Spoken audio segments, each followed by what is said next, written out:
جی السلام علیکم ورحمۃ اللہ وبرکاتہ۔ کلاس دہم، امید کرتا ہوں کہ تمام بچے خیریت سے ہوں گے۔ بیٹا آج 5 اگست 2020 بروز بدھ ہم سبق معلمہ کی نثر کا آغاز کر چکے تھے، تو آئیے اس کی نثر کا بقیہ حصہ شروع کرتے ہیں۔ جی، اس کا خیال فوراً ہی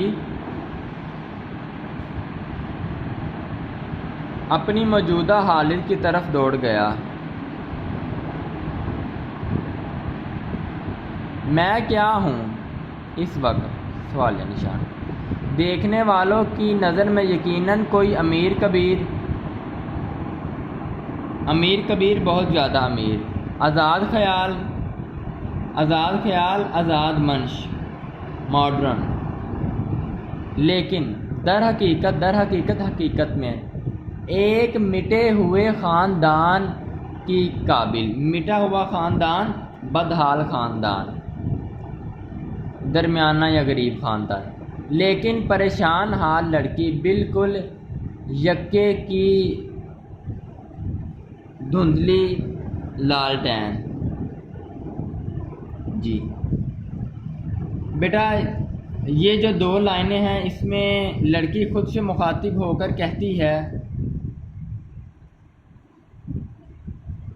کہ لوگوں کے نزدیک شاید اب میں کوئی امیر زادی ہوں، آزاد منش ہوں، ماڈرن ہوں، آزاد خیال لڑکی ہوں، لیکن میں کیا ہوں یہ میں ہی جانتی ہوں۔ میں دراصل ایک مٹے ہوئے خاندان کی نشانی ہوں، میں ایک بدحال خاندان سے تعلق رکھتی ہوں، میں کوئی رئیس زادی نہیں، میں کوئی کبیر زادی نہیں، میں معمولی سی شخصیت ہوں، مگر لوگوں کی نظر میں ایک خوشحال، آزاد منش اور رئیس امیر کبیر زادی ہوں۔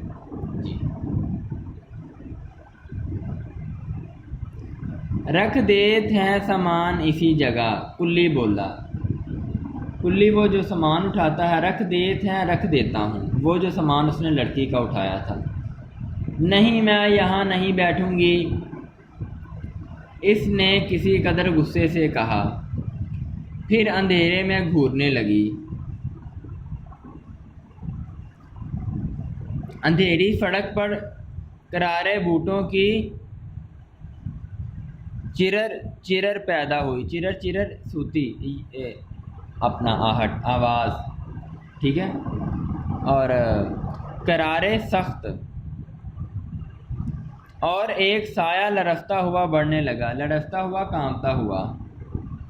آخر اسٹیشن کی تیز روشنی میں اس نے دیکھا کہ ایک قبول صورت نوجوان، قبول صورت، مکمل، خوبصورت، ایک بھاری اوور کوٹ پہنے اسی طرف آ رہا ہے۔ اوور کوٹ لمبا انگریزی کوٹ۔ لڑکی سمجھی شاید ٹکٹ لینے آ رہے ہیں حضرت۔ وہ بے ساختہ مسکرا دی، بے ساختہ، فوراً، بغیر کسی وجہ کے۔ نوجوان ٹائی کی گرا کستہ اس پر ایک چھپتی ہوئی نظر ڈالتا ٹکٹ گھر کے پیچھے نکل گیا۔ چھپتی ہوئی نظریں گاڑ کے دیکھنا اور چلتے چلتے نظریں گاڑ کے دیکھنا۔ جی، اس پیراگراف میں یہ بات بیان کی گئی ہے کہ کلی نے لڑکی کو کہا کہ میں یہاں سامان رکھ دیتا ہوں، آپ یہیں بیٹھ جائیں۔ لڑکی نے چیختی ہوئی آواز میں کہا، نہیں، میں تو یہاں بالکل نہیں بیٹھوں گی۔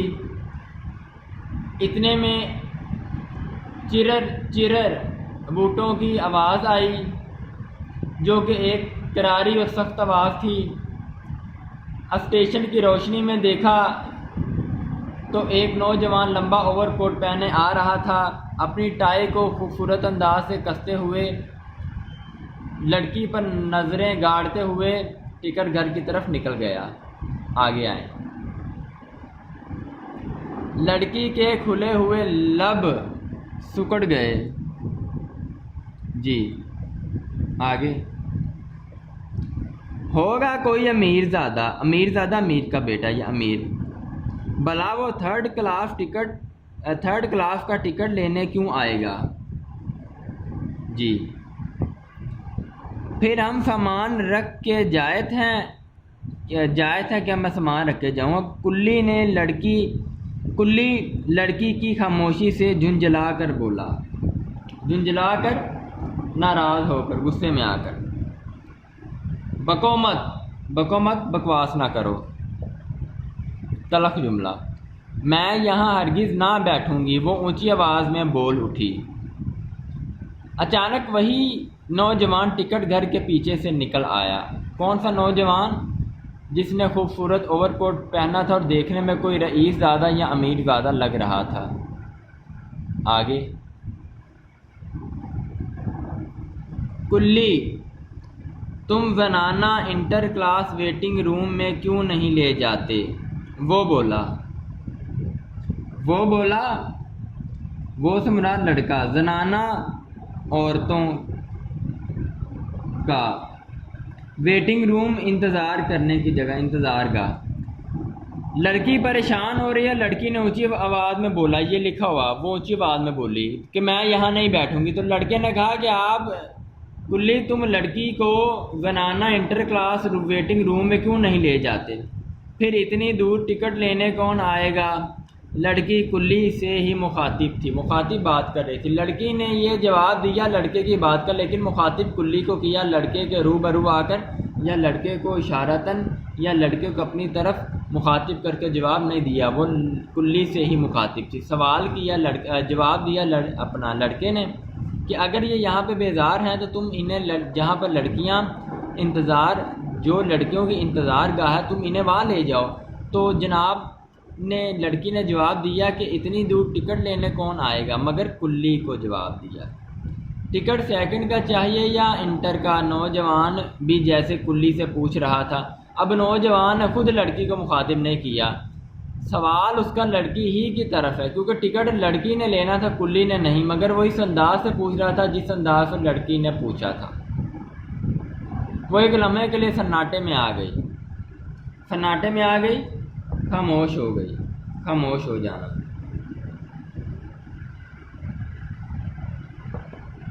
کلی، چلو، وہ بڑے روب سے کہنے لگی. روب، دبدبا. آگے آگے کلی تھا اور پیچھے پیچھے وہ اسمرا لڑکی. اس کی اونچی ایڑی کی سینڈل زمین پر ایک دلچسپ شور بکھیر رہی تھی. مجوری مزدوری، ٹھیک ہے، معاوضہ، محنت.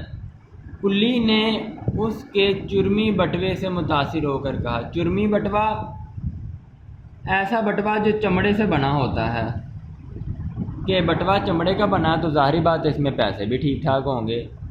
تو جناب کلی صاحب جا رہے ہیں، جب اس نے چرمی بٹوا تھا کہ مجوری میم صاحب کہ میرے پیسے دے دیں، مزدوری تو مل ہی جانی تھی، چلو اس کے ساتھ 2 ٹکے اور مل جائیں گے، ٹپ جسے کہتے ہیں. ابھی نہیں ملیں گے پیسے. وہ سنگار میز کے سامنے کھڑی جنوری کی کپ کپا دینے والی سردی میں رومال سے پیشانی پہنچ رہی تھی.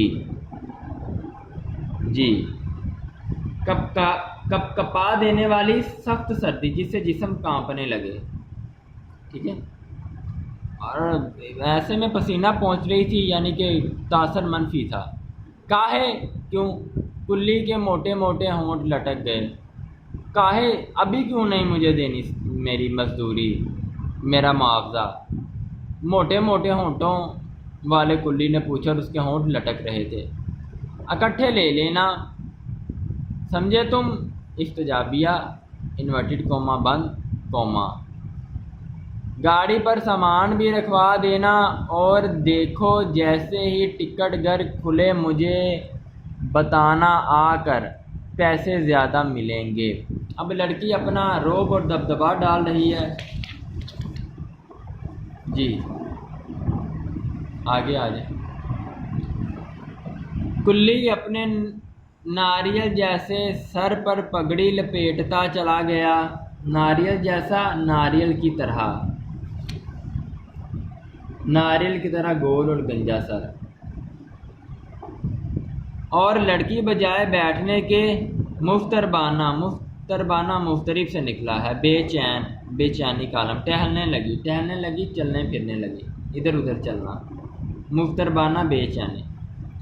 سامنے بینچ پر کوئی کمبل میں لپٹا کلبلا رہا تھا، کلبلا رہا تھا، کانپ رہا تھا، بے قرار ہو جانا۔ جی بیٹا آج کا آپ کا موضوع اپنے اختتام کو پہنچا۔ مشکل الفاظ کے معنی میں آپ کو ساتھ ساتھ بتا چکا ہوں۔ آپ سے گزارش ہے کہ جتنا میں نے آپ کو پڑھایا کسی ایک پیراگراف کے اپنے لفظوں میں تشریح کیجیے گا، الفاظ کے معنی لکھیے گا، اور خلاصہ بھی اگر آپ کا من چاہے تو یہاں تک اپنے لفظوں میں لکھ لیں، مگر تشریح لازمی لکھیے گا۔ اسی کے ساتھ میں محمد رمضان آپ سے اجازت چاہتا ہوں۔ اللہ آپ کو خوش رکھے، آپ کے والدین کی خیر فرمائے، خوش رہیں، سلامت رہیں۔ الوداع، السلام علیکم ورحمۃ اللہ وبرکاتہ۔